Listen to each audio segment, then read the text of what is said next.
This is PenDust Radio.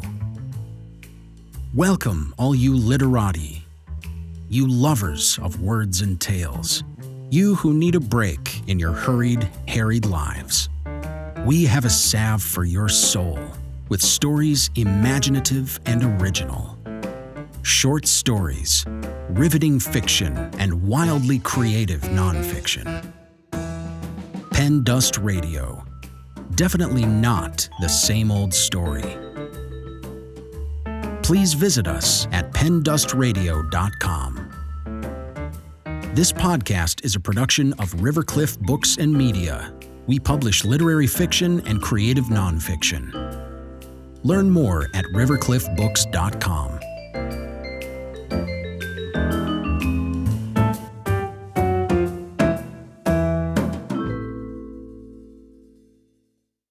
Virginia Evans wrote the first draft of her novel in 61 days.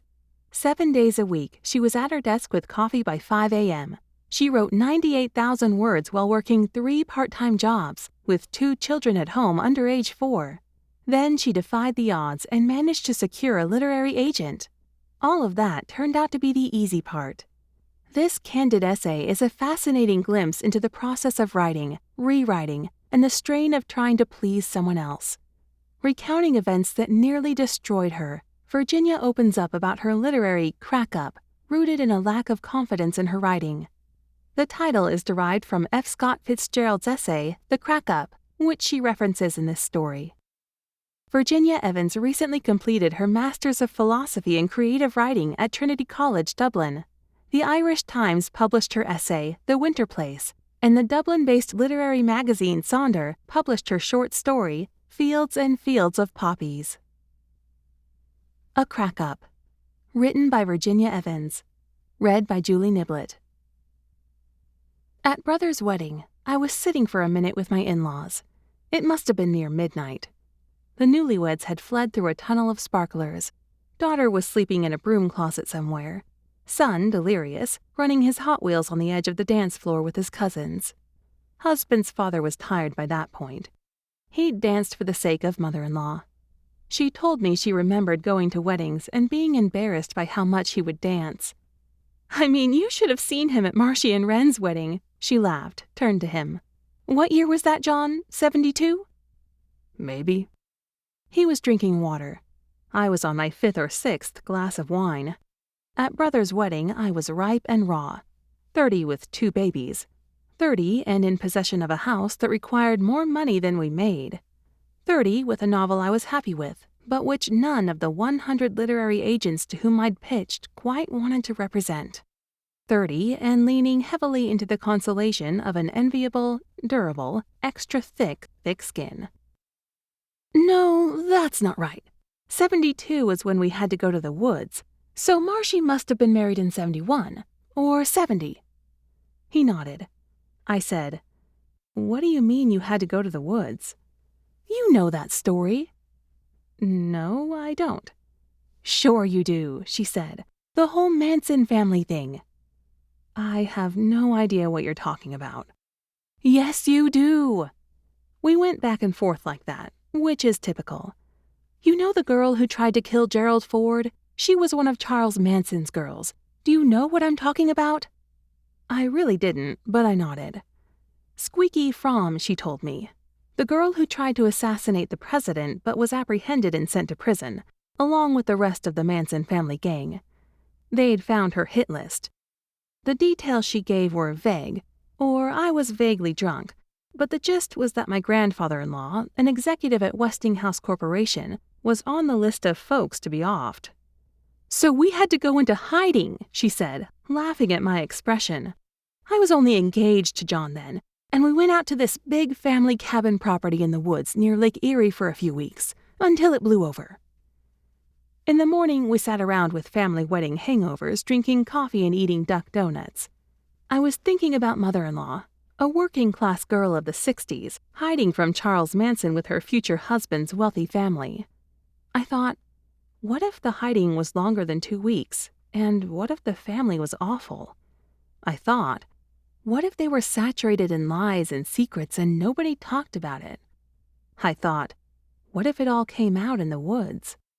I thought, that'd make a good book. I thought, maybe the quick scrawl of a new story might cleanse my palate. It wouldn't have to be good. It would only have to remove the residue from my tongue. Here are the numbers. I wrote the first draft in 61 days, 2 months in 2016, August and September.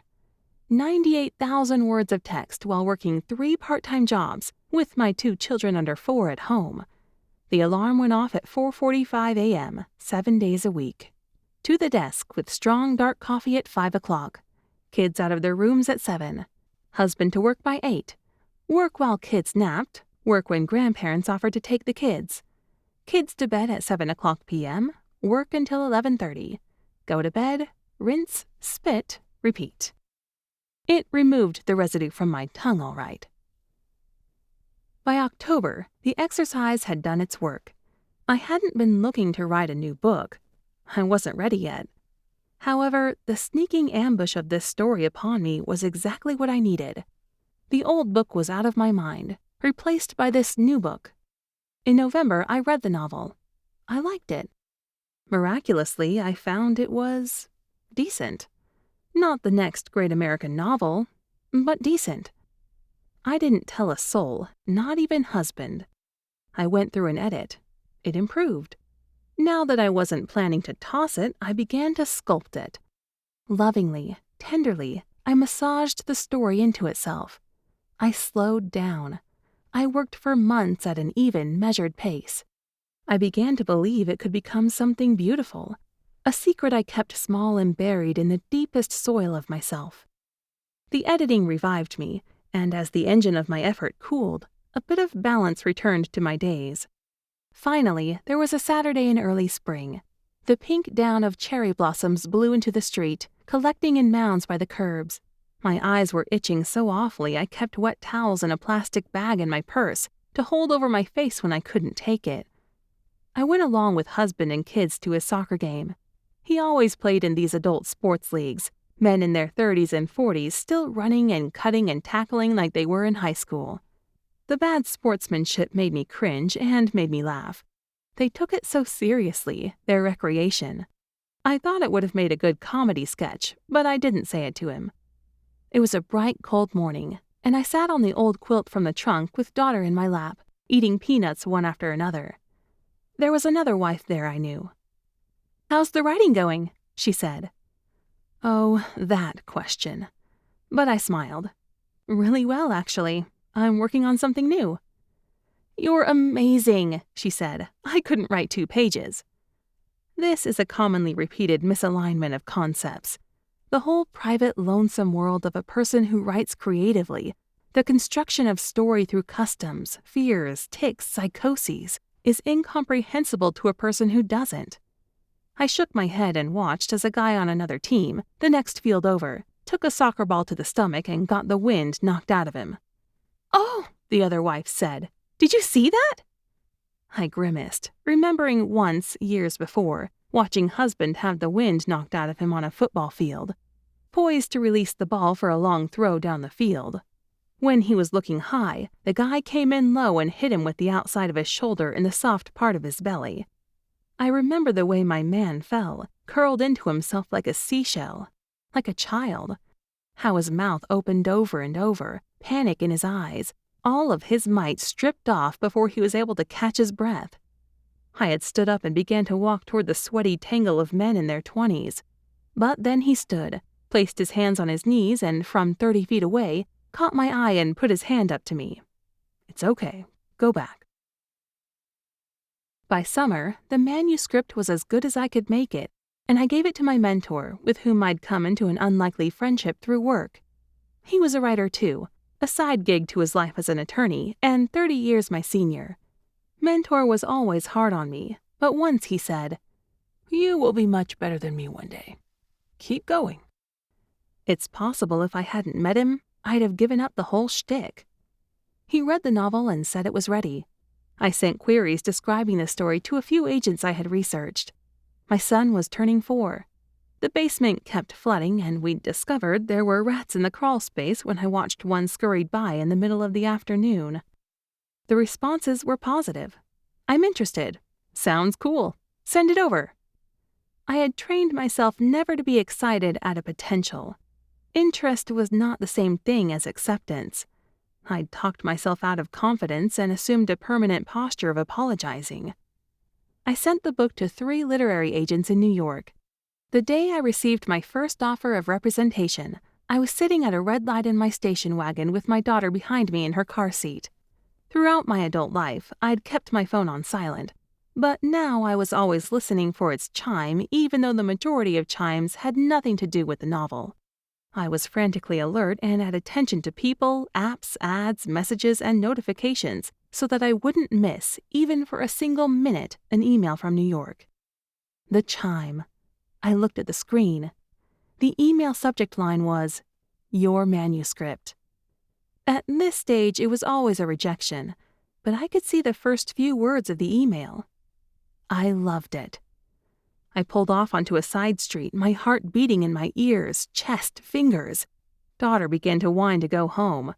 Hold on, I shushed her. I went back to the email. I loved it. I think it's smart, compelling, beautiful. Can we talk on the phone? I'd been bathing in ice and had lost all sensation in that part of myself. At once, the water began to warm. Feeling began to return, and I wept. Body-racking sobs, half shouting, and in the seat behind me, daughter sat wide-eyed, terrified. "I'm happy," I told her, turning around, grabbing her small socked foot in my hand, feeling the tiny bones of her toes. "I'm crying because I'm so happy." This was relief. Immediately, I began to imagine the next few years of my life, a life in which my work yielded an income and relief from some of my financial burdens. I imagined my name on a book facing outward at the airport bookshop. This agent was kind, relaxed, and thrilled. She talked about my characters by name. She told me the small details that had captured her, details which had, until this moment, only existed in my own mind, now impressed on hers. She said she was amazed by the restraint and by the syntax. She talked about the future of the book, the completion of the book. With a strong gust under the edges of a grounded kite, I began to feel the surprising lightness of success. Around the same time, a few days later, another agent contacted me for a phone call. An embarrassment of riches. She had a friendly hyphenated name. This call was very different, though. She thought the book's concept was good and the writing was clean, but it wasn't fully hatched. "It has potential," she said. "I think this could be something like a modern classic, but it needs work." Well, damn, I thought. The preening peacock in my repressed psychology, the one I kept quiet and caged, inflated its chest. Envisioning myself on a stage somewhere, accepting my award, being interviewed on Fresh Air by Terry Gross about the story behind my modern classic. In a follow-up email, this agent spelled my name wrong. I went to Mentor. Which one should I choose? I don't know. You just have to make a decision. Who sold more good books? They're probably even. You have to go with your gut, then. Do you trust your gut? I shrugged. You make a choice by stepping forward. In time, there is no stepping back. Mercy is unlinked to time, as is control. The river only runs in one direction. I did not sign a contract with the first agent, the one who came to me in respect, in delighted wonder at what I had written. We'll call that agent the catch I released. When I look back on the decision I made to sign with the agent who saw my potential, instead of the one who had found my work smart, beautiful, and good, I see 2 significant ingredients: my lack of self-confidence and vanity. Surely the catch I released wasn't smart enough if she thought my work was good. I wasn't good, but I could be good. At some point. When, I had no idea, but I felt far more comfortable with the agent who said, "You're all right, but you're not great," than with the one who said, "You have what it takes." To an outsider, a devastating lack of self-confidence is a pitiable affliction. To the afflicted, it is merely the feeling of living. And vanity. I wanted to be great. I wanted to write the modern classic. I could do the work. If it meant going back to the trenches, I'd return to the trenches. I was comfortable in the trenches. I edited the book based on the plan Agent and I together had decided. I poured every ounce of attention into the draft. I had always enjoyed editing more than writing anyway. Here I was comfortable, in the dark, neck bent, eyes crossed. I told myself that I was happy working with Agent. I had a literary agent. Yes, thank you, I know, it's really amazing, who would deliver my novel from the womb into the light of the world. Still, there was something I hadn't factored in before. Another opinion. Now I had something to prove to someone else. Now I was sculpting for my taste and hers. I carved out a second storyline from the first, one that went into a darker and uglier past. Think Shirley Jackson, she had said. I made the setting more somber, more atmospheric. I sent her the draft. Weeks passed. I caught up on sleep and cleaned the house. I prepared for the holidays, but waiting for her response was what I was always doing at every moment. My phone was always in the back pocket of my jeans. The sound of an email every single time for weeks, and hoping it was her. It took such a long time for her to get back to me. Weeks and weeks. When she finally did, she'd read the first third. I'm 60 pages in, and there's no momentum yet. Have you edited the whole thing? You got back to me very quickly. I wasn't sure if you would have had time to do it at all. This was followed by her diagnosis of what the first 60 pages were missing and how they needed to be changed before she would finish reading. Had I edited the whole thing? My reply was polite. I understood. Too drawn out in the beginning. I could change it. I would, and I'd send her another draft. The first night of my insomnia, I figured the decaf coffee I'd ordered that afternoon at Starbucks had been accidentally made with caffeine. I was up until 4 a.m. My alarm went off at 4:30. I got up to work on the draft. On the second night, I cried. During the months I couldn't sleep, I was angry, fitful, frantic. A lifetime of finding immediate relief in sleep. Now I lay awake for hours, but rarely changed the alarm to ring after 4. If I wrote from 4 o'clock to 7 o'clock in the morning, it meant by the time husband and kids were waking up, I'd already put in the day's work. Once I overslept. When I woke, the sun was up, and I raged. In the kitchen, husband had the kids dressed for school and eating breakfast. The dog had been out. He was ready to walk out the door for work. Hey, he said brightly. How could you have let me sleep? 6 eyes widened in my direction. I thought you wanted to. You need it. You're exhausted. What I need is to get my work done before you have to go to work because once you're gone, I have the kids, the house, dinner, and the meeting, and you can't help because you're at work. So now I have lost today because you let me oversleep, I screamed. It's just one day, Jin. Tears came in a rush, and I could taste my foul morning breath, feel the fried frizz of my hair like a halo, and an anxious sweatiness under my arms, and the grit of the floor under my bare feet. The dog nosed my knee, and I pushed her away. You don't understand! I shouted like a bloody teenager in front of my children, who looked on amazed. You have no idea how stressed out I am right now. Later, when this period of my life was over, I read F. Scott Fitzgerald's essay, The Crack-Up, describing his own periods of breakdown. He wrote, "One is not waiting for the fade-out of a single sorrow, but rather being an unwilling witness of an execution, the disintegration of one's own personality."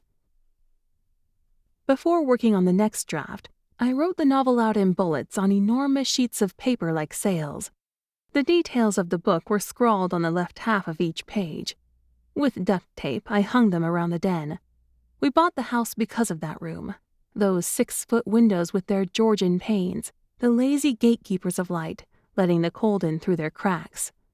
The whole of that old hollow house filled with light from sunrise until noon, through those windows that rose up around my writing desk. The pages narrating my novel hung over the windows, a flimsy stained glass lifting gently whenever the door opened. One by one I brought the pages down to the floor, filled in the right side of each page with changes, growth, development, and linkages. building this kingdom of story, summoning it from my imagination, hypnotized by the process. I was rebuilding my confidence in the story. The pages hung around the room for weeks. I needed them to read the ideas I'd written, yes, but simply to have them surrounding me, to feel the narrative around and over me as a dome, as a cathedral of story.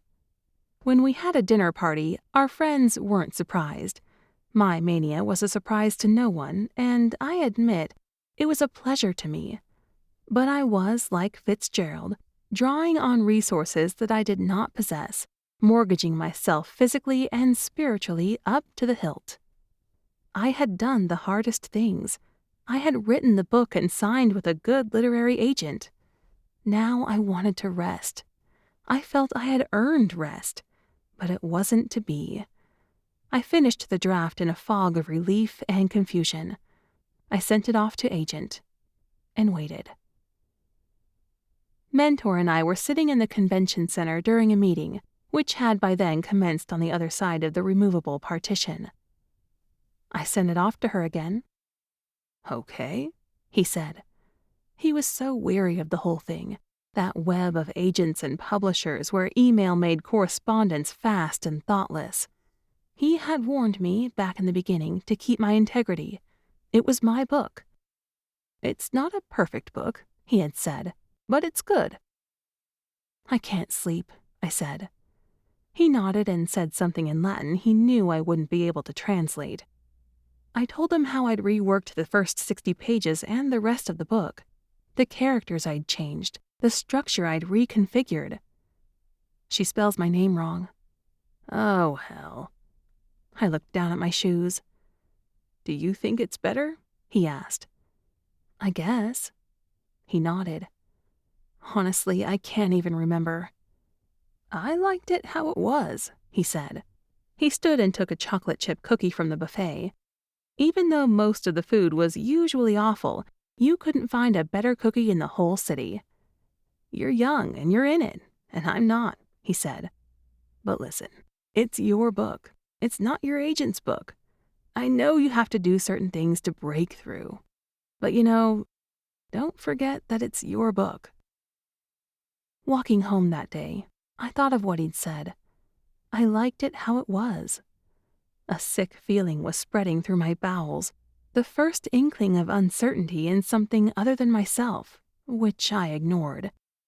The most difficult thing about editing a novel is finding a way to achieve the bird's eye view, to crawl outside the story and outside yourself, to see the thing for what it is, to see yourself for who or what you are. There was the novel I had written, and the novel she envisioned. I did not understand, in the haze of my striving, with the salty sweat in my eyes, that they were not the same thing. The details of the next step aren't worth repeating. I waited weeks for a response. Eventually, I prodded her, and when she replied, she said she was still reading. She spelled my name wrong. She'd misspelled my name in almost every email she'd ever written me, despite my subtle attempts to correct her by including it spelled correctly, and my one less subtle attempt when I told her directly, as a postscript, how it was spelled. "It's not there," she wrote a few weeks before Christmas. It wasn't good enough. There wasn't enough at stake for the brother. The tension hadn't built to a substantial enough summit. The payout over the father was not quite enough. Do you understand what I'm getting at? Do you still feel up to this revision? I had hitched my wagon and all its wares to a woman I'd met once over oysters in Soho. A woman I had talked to on the phone twice who couldn't figure out how to spell my name. For 12 years, I had been pouring every ounce of energy I could into writing fiction, and I couldn't call myself a writer. I write fiction, I would say. Or, more often, I work part-time for a nonprofit and I'm a stay-at-home mom. None of these were lies. None were the whole truth. I was as thin as thread. People always ask, "How's the writing going?" Or, "When will I be able to buy your book?" These questions made me want to quit. "What book?" I wanted to scream. I wanted to be something else. I wanted another goal, an achievable one. I wanted to be anything else. The next draft was written in the long, cold winter months following the holidays. Dark, quiet mornings, dark, quiet afternoons, dry, pale skin. Nothing on the calendar but the dreaded obligations of living. The porch furniture waterlogged. The vines on the garden trellis were brown and brittle. This draft was written in fear, the distant sense of something coming up from behind me. I was Victor Frankenstein, pulling the thing apart, stitching it back together, feverish with horror and hope for the thing to take on the life Agent was seeking, not realizing what I was actually creating. Here's what was happening. I was pacing. I stopped cleaning the house and cooking. I fed my kids cereal for 3 meals a day or Annie's organic white shells macaroni and cheese when I started to feel guilty. And let's be clear, I felt guilty all the time and worried that I was ultimately in-fucking adequate. The world in which I was living was inside my own head. I became mean. I read books and thought that I could write better. I was harsh. I declined invitations to social engagements. There was a quote from Annie Dillard I'd jotted down years before, taped to the windowsill over my desk that said, "How we spend our days is, of course, how we spend our lives." The writing was quite literally on the wall. Or the sill. In hindsight, the writing was always on the wall. It is always on the wall, but nobody sees it until it's too late, and nobody ever will. And that is the whole miserable point. A crack-up was the perfect summation. The solid thing was now a pile of pieces. Is that what had happened to me? I sent it to her this morning, I said to husband in late spring. We were on the sofa watching The Marvelous Mrs. Maisel, my legs outstretched, my head in his lap. He paused the video. "You finished?" "Yes." "Congratulations, darling." "Don't say that." "Okay, then how do you feel?" "Scared. It's the best I can do. I can't do better." "Do you feel like it's better?" "I can't remember any of it." He leaned down and kissed my forehead. "Good job." "I'm not sure it is. I honestly cannot remember what it is anymore." He kissed my forehead again, and after a minute hit play on the show. On a Monday afternoon early in summer, I was wiping down counters in my kitchen in the hour of silence when both children were resting in their bedrooms. My phone chimed. I rubbed my hands on my jeans, held the phone up, and saw her friendly hyphenated name. The phone grew heavy as a brick. "I have disappointing news," the email began. My eyes darted to the signal words I needed in order to quickly understand. "Just doesn't ever get off the ground for me." Near the bottom, she wrote, "I'm sorry." It was a classic breakup, a list of my glowing attributes to cushion her ultimate rejection. I have never played sports. I have never experienced getting the wind knocked out of me. But I recalled when we were young and husband did. Later, he said that I had gotten the wind knocked out of me, as if it was nothing. But as I stood there reading her email once, and again, unable to draw in oxygen, I thought of that. It was not nothing. She was my literary agent, and then with a suddenness that swept the breath out of me, she wasn't. I slid down the wall and closed my eyes. There was a tingling sensation all through me and a heaviness on my neck. The feeling was a disappointment that held me under water. Above, Son was running his Hot Wheels along the wood floor in his room. A man does not recover from such jolts, Fitzgerald mused. He becomes a different person, and eventually, the new person finds new things to care about. I agreed with the person who agreed with me that I wasn't very good. I agreed so heartily that I signed my name to a binding contract that said so. Sometimes I rewind in my memory to the day in the car with daughter when I got the email from the catch I released. I think of the way the sun made the leaves a vivid green, How the droplets of water from the car wash clung to the windshield and danced in the light. How daughter was surprised by my joy. Her kicking socked feet, her sticky hands. How it felt right then, at that precise moment. There's no rewinding time, but it doesn't mean the past is gone. I'd done the work, all of it. I built the house with my own hands, with the resources found in my own woods. I'd worked hard enough to get the literary agent, and when she gave me my tasks, I'd completed them to the best of my ability. With her direction, I had made the work better. Yes, worse in some ways too, but ultimately, I think, better. Still, she'd rejected me. I couldn't make sense of it then, and I can hardly make sense of it now. We sold the big old house. I'm writing a new novel, and occasionally I steal a line from the old one. I haven't recovered, but I like to think I've changed. Fitzgerald said at the end, he had to give up everything else and become a writer only. For me, I had to build a fence around my writing life. I learned to enter that corral at certain times, and I learned to leave it sometimes too. I don't believe in closure. Not really. Unless you're talking about death, and maybe not even then. There is no ending. There is no such thing as finishing until the work has been published. There is no book.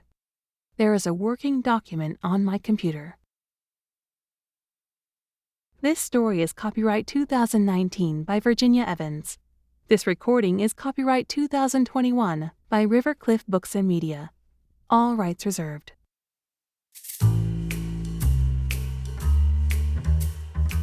Thanks for listening to this episode of PenDust Radio.